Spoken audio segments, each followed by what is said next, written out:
Hello champions, welcome to origin. मेरा नाम Prince Kumar है और आप सभी का ओरिजिन में बहुत बहुत स्वागत है।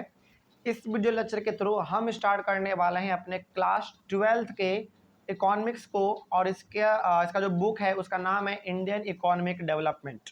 ठीक है, तो इंडियन इकोनॉमिक डेवलपमेंट के क्लास 12 का जो हमारा बुक है उसके फर्स्ट चैप्टर को हम लोग स्टार्ट करने वाले हैं आज, जिसका नाम है Indian economy on the eve of independence. ठीक है ना, मतलब कि इस चैप्टर में हम लोग ये पढ़ने वाले हैं कि आज़ादी से पहले भारत में किस प्रकार का अर्थव्यवस्था था, किस प्रकार का सिस्टम था, है ना, किस प्रकार का यहाँ पे माहौल था। इसी के बारे में हम लोग इस पूरे चैप्टर में पढ़ेंगे। तो यदि आप थोड़ा सा यहाँ पे हेडिंग पे गौर देंगे तो आपको दो टर्म बहुत ही खास मिलेगा।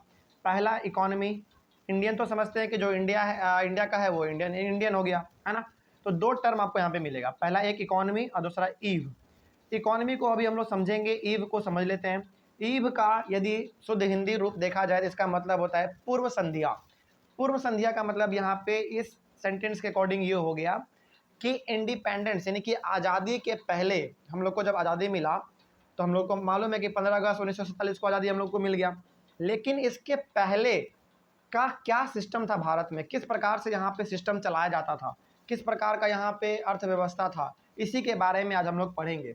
लेकिन सबसे पहली बात तो आपको एक वर्ड समझना पड़ेगा जिसका नाम है इकोनॉमी, है ना। देखिए, बहुत सारे बच्चे को ये कन्फ्यूजन होता है कि कंट्री क्या है फिर इकोनॉमी क्या है ना।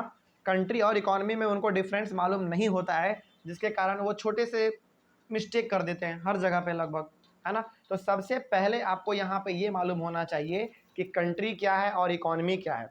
यदि हम लोग चैप्टर पढ़ने जा रहे हैं Indian economy on the eve of independence, तो कम से कम पहले इसका हेडिंग तो हमको मालूम होना चाहिए ना, तभी तो हम लोग पढ़ेंगे। तो चलिए शुरुआत करते हैं कि आखिर इकोनॉमी क्या होता है और कंट्री क्या होता है। देखिए, कंट्री का मतलब ये हो गया, कंट्री का मतलब ये हो गया कि कोई कंट्री है तो उसका एक पॉलिटिकल बाउंड्री होगा, है ना। जैसे इंडिया है तो इंडिया जम्मू एंड कश्मीर से लेकर कन्याकुमारी तक है, फिर उधर गुजरात से लेकर उधर असम अरुणाचल प्रदेश तरफ इतना दूर तक फैला हुआ है हमारा। तो यहाँ यहाँ तक हमारे इंडिया का पॉलिटिकल बाउंड्री फैला हुआ है।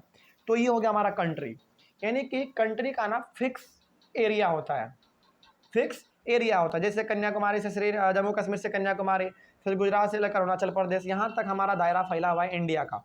तो ये हमारा कंट्री हो गया। लेकिन इकोनॉमी क्या है, देखिए, इकोनॉमी हमारा एक ऐसा सिस्टम है जिस सिस्टम में किसी भी कंट्री का दूसरे कंट्री से लेन देन, व्यापार, ट्रेड ये होता है। जैसे फॉर एग्जांपल मान लीजिए, यदि आज हम लोगों को ज़रूरत पड़ेगा सऊदी अरेबिया से पेट्रोल का, तो हम लोग सऊदी अरेबिया से पेट्रोल लेंगे, है ना। यदि मान लीजिए हमको ज़रूरत पड़ गया फॉर एग्जांपल श्रीलंका से प्याज लेने का, तो हम लोग श्रीलंका से प्याज ले लेंगे। फॉर एग्जांपल हमको ज़रूरत पड़ गया स्मार्टफोन लेने का जापान से, तो हम लोग स्मार्टफोन ले लेंगे जापान से। तो यहाँ पे इंडिया का ट्रेड, इंडिया का लेन देन कहाँ कहाँ से हो रहा है, सऊदी अरेबिया से भी हुआ, श्रीलंका से भी हुआ, जापान से भी हुआ, है ना। तो इतने जगहों से इंडिया का लेन देन यानी कि ट्रेड हो रहा है। तो इसको हम लोग कहेंगे इंडियन इकोनॉमी। तो यदि सिंपल वर्ड में, यदि एक लाइन में कहा जाए इकोनॉमी का मतलब क्या है, तो इकोनॉमी का मतलब ये होता है कि यदि किसी कंट्री का अलग अलग कंट्री से यदि ट्रेड हो रहा है, व्यापार हो रहा है, लेन देन हो रहा है, तो वहाँ तक उस कंट्री का दायरा फैला हुआ है और वहाँ तक उस कंट्री का इकोनॉमी कहलाएगा। तो जैसे हमारा ट्रेड कहाँ से हो रहा था, श्रीलंका से हो रहा था, सऊदी अरेबिया से हो रहा था, जापान से हो रहा था। तो इन तीनों कंट्री तक हमारा इकोनॉमी फैला हुआ है, ये है हमारा इंडियन इकोनॉमी। ठीक ना। तो जिस भी कंट्री से आपका लेन देन हो किसी भी सामान का, वहाँ तक हमारा इकोनॉमी फैला हुआ होगा, ऐसा कहा जाएगा। तो ये हो गया हमारा इकोनॉमी। तो अब सवाल ये है कि ज़्यादा बड़ा दायरा कंट्री का होता है या इकोनॉमी का होता है।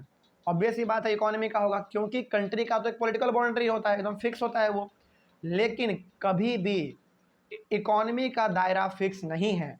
हम सऊदी अरेबिया से और आगे बढ़ सकते हैं, अमेरिका तक जा सकते हैं, है ना, जापान से भी आगे बढ़ सकते हैं, श्रीलंका से भी आगे बढ़ सकते हैं, अंडमान एंड निकोबार आइलैंड जा सकते हैं। तो जहाँ जहाँ तक आप जाएंगे वहाँ वहाँ तक आपका इकोनॉमी फैलेगा। ठीक है, तो आई होप आप समझ गए होंगे कि कंट्री और इकोनॉमी का मतलब क्या है। तो कंट्री का एक फिक्स पॉलिटिकल बाउंड्री है ना, लेकिन इकोनॉमी का कोई फिक्स पॉलिटिकल बाउंड्री नहीं है। जिस जिस कंट्री से इंडिया का लेन देन होगा, ट्रेड होगा, व्यापार होगा, उसको हम लोग कहेंगे इंडियन इकोनॉमी। उसी प्रकार यदि पाकिस्तान का बात करें तो पाकिस्तान जिस कंट्री से अपना लेन देन करता होगा उसको हम लोग कह देंगे पाकिस्तानी इकोनॉमी, है ना। फिर बांग्लादेशी इकोनॉमी, श्रीलंकन इकोनॉमी, इस प्रकार से हम लोग कह देंगे। तो यहाँ से हम लोग ये सीख गए कि कंट्री का दायरा छोटा होता है और इकोनॉमी का दायरा बहुत ही बड़ा होता है। तो आई होप आपको समझ में आ गया होगा कि इकोनॉमी का मतलब क्या है।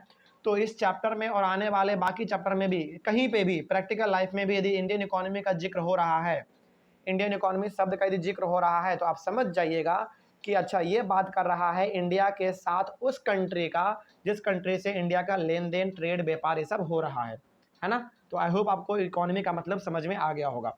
तो वही हम लोग इस चैप्टर में पढ़ेंगे कि इंडिया ने जो अपना इंडिपेंडेंस हासिल किया 15 अगस्त 1947 को, उसके पहले इंडिया का इकोनॉमी किस प्रकार का था, इंडिया का लेन देन बाकी कंट्री से कैसा था, रिश्ता नाता कैसा था, इसके बारे में हम लोग इस चैप्टर में पढ़ने वाले हैं, ठीक है।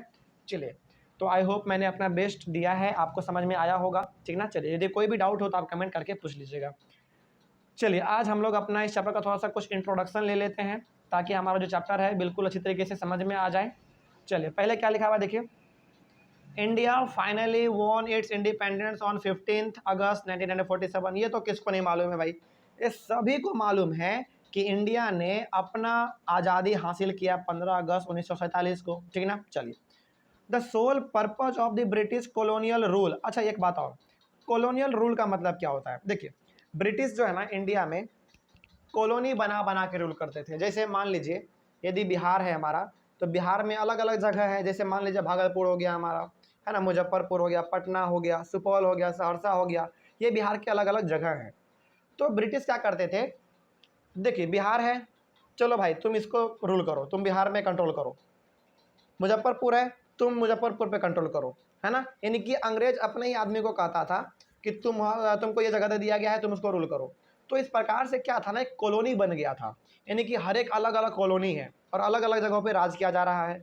तो वही बात यहाँ पे ये है कि the sole purpose of the British colonial rule in India was to reduce the country to being a raw material supplier for Great Britain on rapidly expanding modern industrial base. तो इंडिया में कब्जा करने का जो मकसद था अंग्रेज़ों का, वो ये था कि इंडिया बहुत ही ज़्यादा अपने रॉ मटेरियल को सप्लाई करता था, कहाँ पे, ब्रिटेन में। कहाँ पे करता था, ब्रिटेन में। देखिए, इंडिया का जो सामान रहा है ना, आज नहीं बहुत पहले से भी इंडिया का कुछ भी आप ले लीजिए, मसाला ले लीजिए, सोना ले लीजिए, चांदी ले लीजिए, हीरा मोती कुछ भी ले लीजिए, आप कपड़े ले लीजिए, कुछ भी ले लीजिए, इंडिया का हर सामान वर्ल्ड के बेस्ट क्वालिटी माने जाते थे पहले भी और आज भी, है ना। आज तो बहुत हद तक हमारा स्तर गिर चुका है कुछ कुछ चीज़ों में, लेकिन उस समय पे इंडिया का किसी भी चीज़ को आप उठा के देख लेते तो वो नंबर 1 क्वालिटी का होता था। तो वही चीज़ था यहाँ पे कि इंडिया से हमारा बहुत अलग अलग प्रकार के कच्चे सामान, रॉ मटेरियल ब्रिटेन जाते थे, वहाँ पे सप्लाई होते थे। फॉर एग्जांपल, कॉटन का होता था, इंडिगो का होता था, है ना, फिर से टी का होता था, फिर से ओपीएम का होता था। अलग अलग चीज़ों का ट्रांसपोर्ट हम लोग यहाँ से करते थे, कहाँ पे, ब्रिटेन में करते थे। तो ब्रिटेन वालों ने सोचा कि यार इंडिया वाले लोग यहाँ पे आके कंट्रोल कर रहे हैं, तो क्यों ना हम इंडिया में जाएं और इंडिया पे कंट्रोल कर लें, तो वो सारा सामान हमारा हो जाएगा। तो वो इंडिया में आए और इंडिया में आने का उनका मकसद ये था कि इंडिया वाले लोग जो भी सप्लाई कर रहे हैं ब्रिटेन में उसको रोक दिया जाए और अपना इंडस्ट्रियल बेस, वो भी मॉडर्न इंडस्ट्रियल बेस इस्टेब्लिश किया जाए, है ना, भारत के साथ साथ ब्रिटेन में भी। मतलब ये कि एक समय ऐसा था जिस समय कि इंडिया का जो दबदबा है ना मार्केट के रूप में बाकी कंट्री में भी था, ब्रिटेन में भी था, यूरोप के अलग अलग जगहों में था हमारा।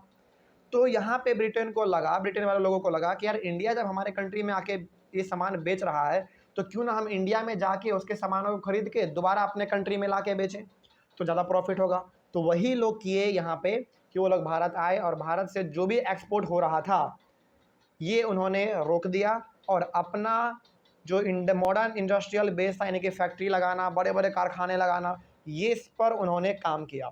इंडिया में भी उन्होंने बहुत सारे कारखाने लगाए थे, बहुत प्रकार के फैक्ट्री लगाए थे, जूट का लगाया था, कॉटन का लगाया था, अलग अलग लगाया था उन्होंने, है ना। और ब्रिटेन में तो खैर इसका दबदबा था ही, क्योंकि उसका तो अपना वो कंट्री है ना।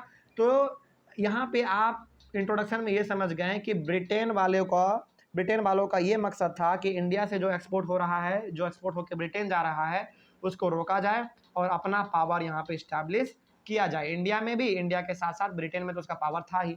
ठीक है, चलिए, तो ये मकसद था ब्रिटेन वाले लोगों का इंडिया में आने का और कब्जा करने का। ठीक है, तो आई होप आपको टॉपिक समझ में आया होगा। उसके बाद फिर हम लोग अपने एक बिल्कुल फ्रेश टॉपिक को शुरुआत करेंगे। ये तो हमारा थोड़ा सा इंट्रोडक्शन था। एक फ्रेश टॉपिक को शुरुआत करेंगे जिसका नाम है low level of economic development under the colonial rule. ठीक है, चलिए, thank you very much and have a nice day. और कोई भी डाउट हो तो आप कमेंट करके पूछ लीजिएगा। ठीक है, चलिए, थैंक यू।